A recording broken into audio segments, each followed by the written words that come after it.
And it's Thursdays with Arnie. I'm Reginald Grant. Arnie Costell. What's up, my friend? Well, it's a little sad, Reggie, for me. Last week, a week from Thursday, the past week, a young friend of mine who's 48 years old went hiking. He's in great shape. He plays some minor league ball. He works out diligently at the gyms and all of that. And at the end of the hike, he said he felt some heartburn. He took a drink of water, from what I understand, and took 2 steps, and that's all she wrote. He was dead when he hit the ground. Here's a guy, so you wonder. I use an expression that tomorrow is never guaranteed, and it's so evident. And time is something that's our most valuable asset, and all of us, I'm one of the, we waste time. We Can't don't. waste time. You can't waste time with people that are not elevating you and being positive. You can't waste time on projects that aren't successful with people that are pulling you down. You know why, my truck? Today is cash, the best day of my life. Yesterday's a canceled check I'll never retrieve. Tomorrow's a promissory note I may never collect. Today is cash. Tell somebody I love them. Enjoy the journey. Embrace your process and just live in the moment. It's interesting. My mother used to always say, when I would tell her something, she'd ask me to take the garbage out or do something or whatever. All right, Ma, I'll do it later. I'll do it later. I'll do it tomorrow. And one time she just came right up to me and said, Arnie, tomorrow never comes. When is tomorrow? She asked me. When is tomorrow? And I've learned so much from my mom, who also passed away very young. And I'm just reflecting on Joe. Like I said, he was 48. He left behind a beautiful wife and 2 beautiful little children. One of them was 1 year old yesterday, and the other is 4 or 5 years old. And just a shame. And I'm trying to cope with it myself. I'm having a little difficult time. I'm obviously going to pull through it. But it's interesting how, like you say, make sure you tell somebody you love them today. Right. You have to enjoy your journey, embrace the good things in your life, appreciate where you're at. Right. So often people, I wish I would have color. I've never lived my life on a wish I would have color. I did it, good, bad, or indifferent, successes and failures, but the journey has been all encompassing, and you I have to just encompass it. I saw a statement, Reggie. If you wish to be really rich and really have a big house and a lot of money, you are the poorest person on the planet. You know that? We can try to aspire, but we can't make that the ultimate goal, to walk around with all our greenbacks. And if that you think is going to make you important, you're really, really wrong.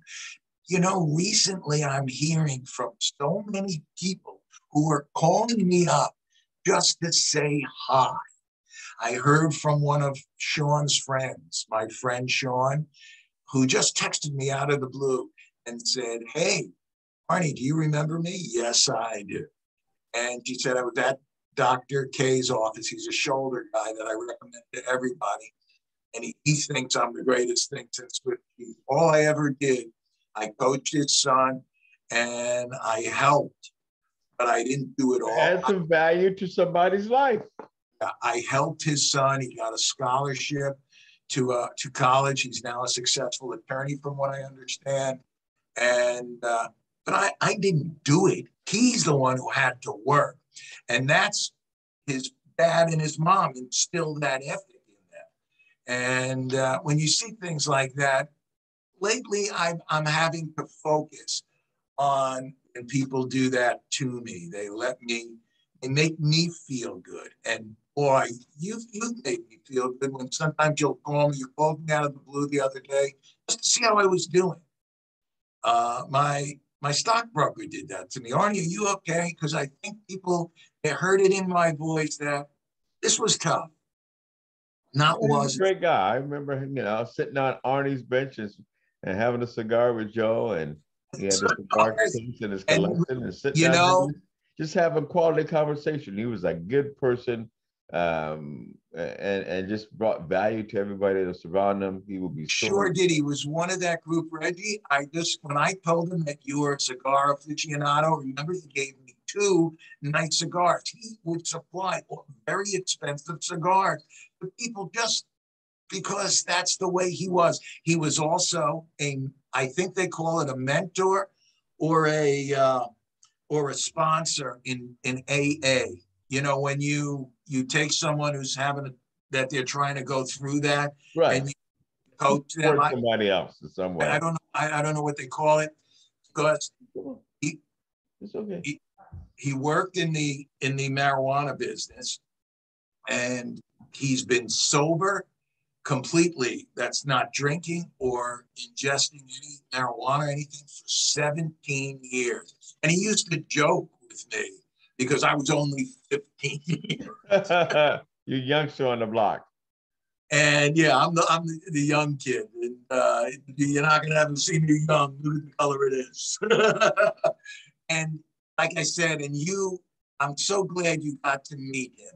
And I always remember I said, let's see if we can get him on the show. And you said, Arnie, he just had a baby. He's got a 4-year-old. He ain't going anywhere.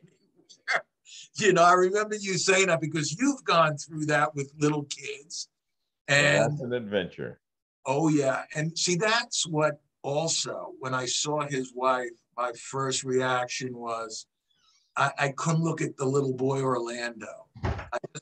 Because the little boy Eddie, who was 1 yesterday, he has no idea what's going on. But Orlando, every day, daddy.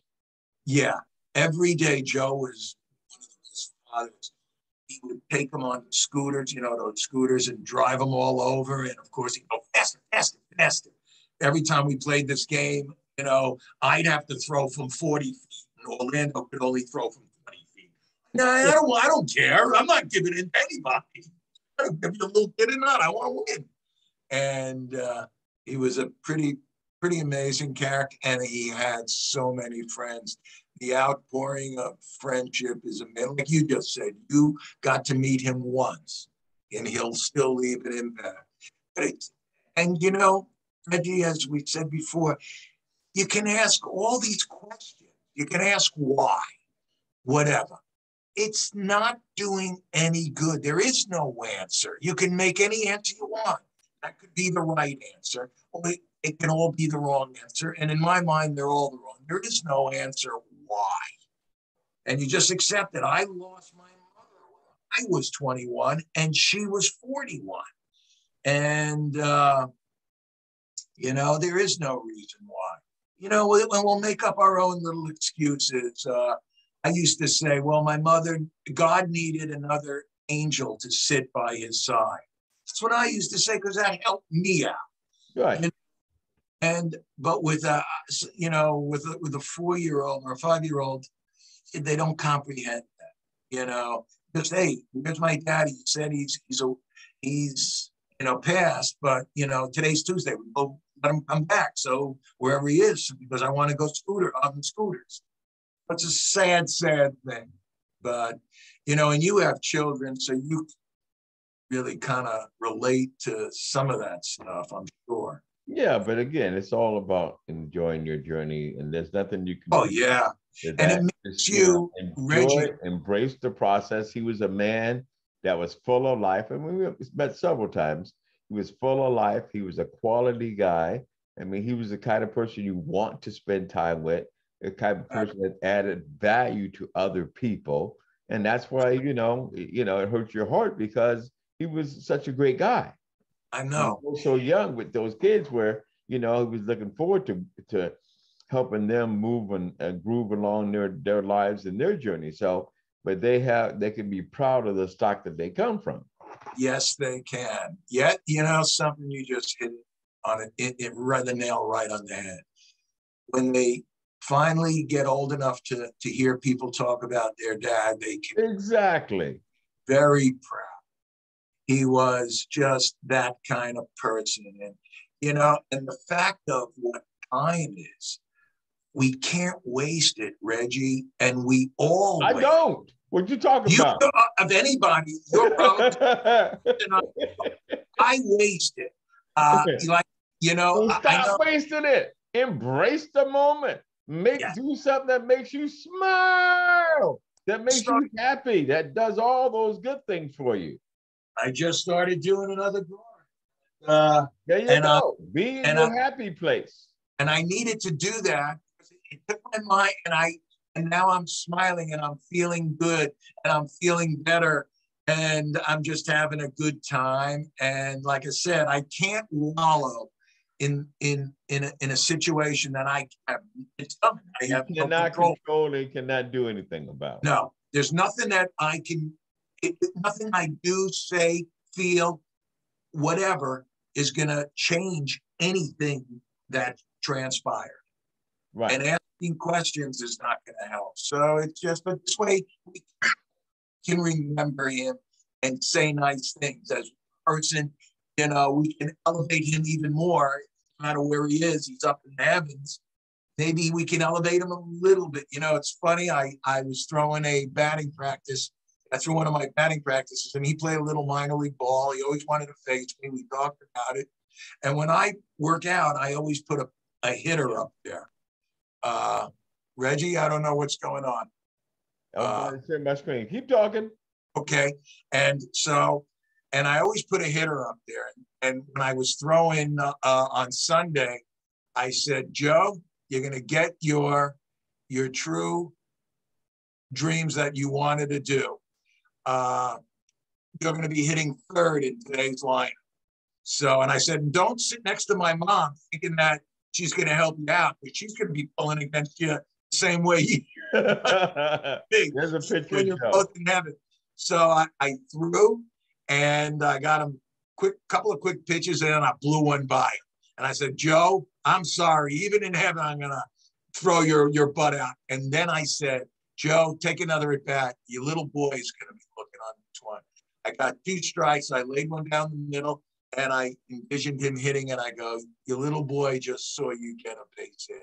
And that's the only time I'm ever going to concede on anything like that. Don't ever expect another pitch.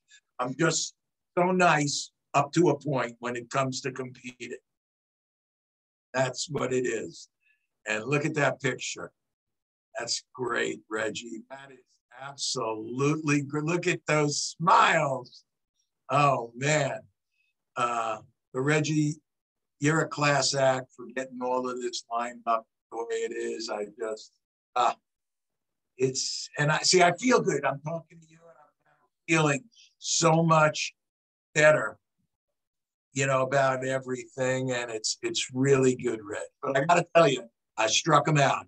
I struck him out. And I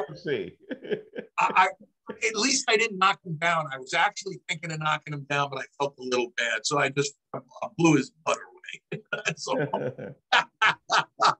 And and we're laughing and look at how much the enjoyment.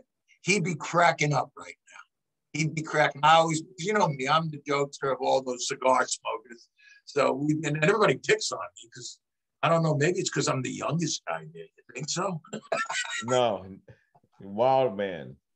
I'm the crazy guy, and yes, I am not the youngest to our viewers. I am the mucho oldest guy there. You have 2 options. You get old, you get dead. So we're all just trying to stay around as long as possible. And at least we touch somebody in a positive way and elevate it and leave something beneficial to somebody else. Whether it's a word you said positive to somebody, whether it's something else that you did, it's about elevating other people and leaving a legacy of positivity. And if you can leave some gas money. Reggie, you're still the best. You're still the best. You know, that's awesome. Like I said, and it's good to be laughing again. walking around, and I actually had to say to myself when I went to the beach the other day and went in the ocean, Arnie, stop it. There's a time to mourn, there's a time to grieve, and there's a time to move on. And you need to move on. And, you know, yes, when someone will tell you something, I'll get a little teary. My mother's always on my mind. I get teary when I talk about that. And, you know, but you have to. Human, amazing. Yes. Yes. Well, I like to think I'm a robot that just wants to get guys to get out. I just don't want to. You want to see something interesting, though, that someone sent me today. They sent me a video of Bill Spaceman Lee, the Red Sox. You know, he's been playing in these baseball leagues. He's 75 years old. He came out of the stands. You know, he's in his uniform with a beer in his hand. He called him in relief. You know, it's a men's league. He went into the mound, put the beer down, and just struck this guy out. At 75 years old. But it's like, that's what it's all about. Right. Do what you want to do. Find that thing. Like, I think, you know, one of mine is just throwing a baseball. Right. I'm that's in your my stress relief. Yeah, I love doing it. And that's what I want to do. And I love doing these podcasts. I can tell you that. I just wish we didn't have to talk. But, you know, I don't know. I'm not going to say that. I wish we didn't have to talk about things. I wish we never had to talk about the specific incidents that happened because he was a friend of mine. But talking about these things are what pushes the world forward and enriches people when they can hear maybe someone's listening and has the same situation. And, right. You know, and appreciate the great memories you have as a result of having a friendship with that man. Yes, yes, exactly. It's great, though, Reggie. Totally is. Yes, indeed. So again, this has been Thursdays with Arnie, and we want to just elevate the family of Joe. And how do you pronounce his last? Ruggerio? Ruggerio. Joe Ruggerio. Joe Ruggerio. This podcast is in honor of Joe Ruggerio. I love you, Joe. We our prayers and thoughts and good wishes and whatever we can do for your family that's still here, we'll do that. And we appreciate you as a human being and what you impart in my life, which is positivity. Thank you, Reggie. Joe, you hear it. You still can't hit me, but you're hearing it. We love you, buddy. We love you. We're gonna. It's amazing. I'm sure you see the outpouring by the bench. The bench is just ridiculous what people are congregating there now. In memory of Joe, blessings, prayers, and thoughts. Yeah. This has been Thank you. With Arnie. I'm Reginald Grant. Arnie. Thanks, Reggie. My pleasure.